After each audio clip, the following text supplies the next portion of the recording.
Assalamualaikum warahmatullahi wabarakatuh.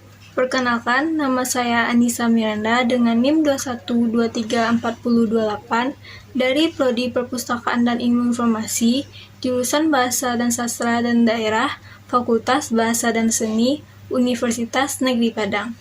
Pada kali ini, saya akan membahas mengenai sifat komunikasi dan sejarah ilmu komunikasi. Untuk memenuhi tugas mata kuliah ilmu komunikasi, dosen pengampu Ibu Dasriani Sos MIKOM.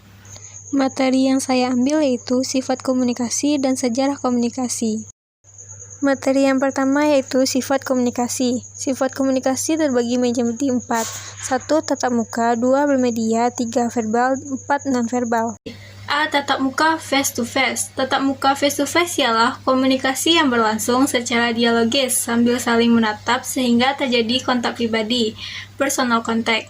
Dalam komunikasi, biasanya kesadaran kita akan lebih pada saat-saat yang khusus, seperti berdialog dengan orang asing dengan bahasa asing dibandingkan ketika kita bercanda-bercanda dengan teman atau kerabat di rumah.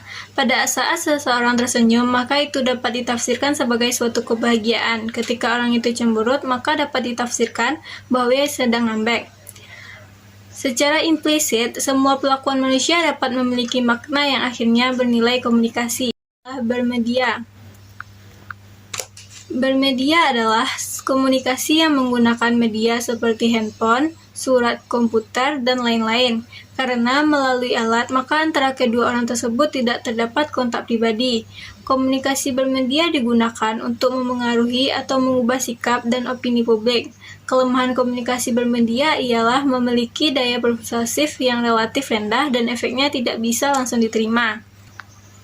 Sedangkan kekuatannya ialah mampu menjangkau dalam jumlah besar dan wilayah yang luas. Komunikasi yang dilakukan dengan media menuntut seorang komunikan untuk mampu menguasai teknologi komunikasi, juga keterampilan untuk berkomunikasi dalam bentuk tulisan. Konteks komunikasi bermedia ini adalah 1.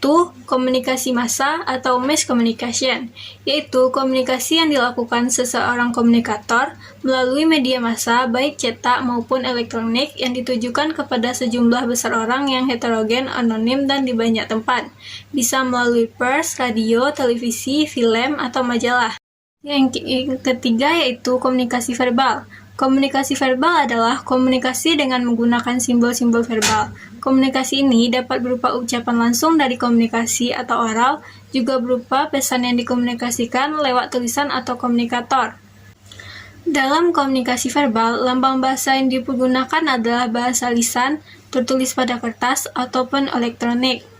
Jenis komunikasi verbal. Jenis komunikasi verbal ada beberapa macam, yaitu 1. Berbicara dan menulis. Berbicara adalah komunikasi verbal vokal, sedangkan menulis adalah komunikasi verbal non-vokal.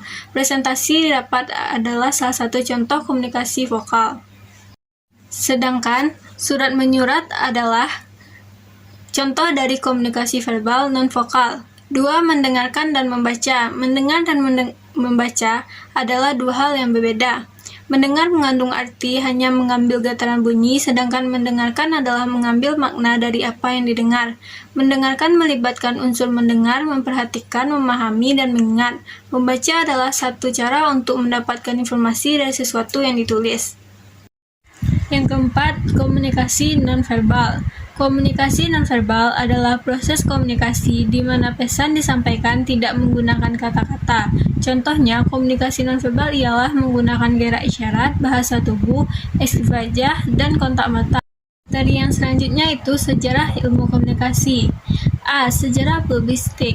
Berbicara tentang sejarah dan perkembangan ilmu komunikasi, Everett M. Rogers A History of Communication Study membaginya ke dalam 3 fase. 1. Studi komunikasi diawali di Eropa yang dipengaruhi Charles Darwin dengan teori evolusinya, Sigmund Freud dengan teori psikoanalitik, Karl Marx dan Critical School. Sedangkan dalam bab 3 bukunya Communication Technology The New Media in Society, Rogers membagi sejarah ilmu komunikasi mulai dari akar ilmunya di Eropa dan akar ilmu di Amerika, termasuk membahas tentang tokoh komunikasi. Wilbur Scrum sebagai peletak dasar menjadi mampannya ilmu komunikasi seperti sekarang ini. Roger pun menyebut 4 bapak ilmu komunikasi yaitu Harold D. Laswell, Kurt Lewin, Carl Hovland, dan Paul Lee Lazarsfeld. Kecuali Hovland, 3 bapak ilmu komunikasi itu adalah pelarian Yahudi Jerman ke Amerika, kecuali orang Yahudi mendapat tekanan politik dari rezim Nazi, pimpinan diktator Adolf Hitler.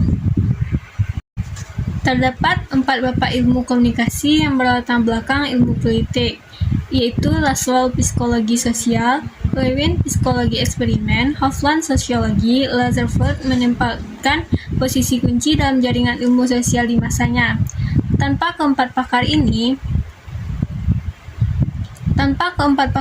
ilmu komunikasi belum tentu bisa semapan dan eksistensinya semakin terasa sebagai suatu disiplin ilmu yang dapat disejajarkan dengan ilmu-ilmu lain, yang terlebih dahulu mencapai kemapanan dan memperoleh penghargaan seperti status ilmu komunikasi. B. Sejarah ilmu komunikasi massa. Ilmu komunikasi massa berkembang di Amerika Serikat melalui jurnalistik sebagai suatu keterampilan mengenai surat kabar sejak tahun 1700. Namun, sebagai pengetahuan yang diajarkan di perguruan tinggi, baru dirintis oleh Robert Lee di Washington College tahun 1810. Buku mengenai surat kabar telah diterbitkan Amerika Serikat tahun 1810 dengan judul buku History of Printing in America. Selama 170 tahun, kegiatan ini dilakukan secara magang, seperti Benjamin Franklin magang pada percetakan saudaranya di Boston, Joseph Pulitzer yang menempuh karir sebagai wartawan dari dunia praktis saja, yang kini nama Pulitzer diabadikan sebagai supremasi karya jurnalistik bergengsi di Amerika Serikat, yaitu penghargaan Pulitzer atau hadiah Pulitzer bagi para jurnalis yang berprestasi. C. Sejarah ilmu komunikasi di Indonesia. Ilmu komunikasi berasal dari aspek bersurat kabaran, yaitu jurnalis atau jurnalisme atau jurnalistik, yaitu suatu pengetahuan tentang seluk-beluk pemberitaan mulai dari peliputan bahan berita, pengolahan, sampai pemuatan atau penyiaran berita.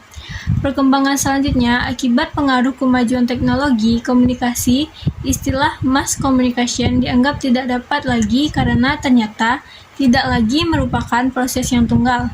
Penelitian yang dilakukan oleh Paul Lazarsfeld, Bernard Balsarn, Helge Gauget, Elihu Katz, Robert Merton, Frank Stanton, dan para pakar lainnya menunjukkan bahwa fenomena sosial akibat terpaan media massa hanya merupakan satu tahap saja. Pengambilan keputusan banyak dilakukan atas dasar komunikasi antar persona atau pribadi secara tatap muka.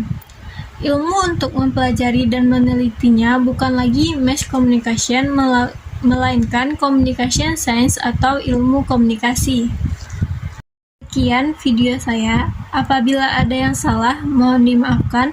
Assalamualaikum warahmatullahi wabarakatuh.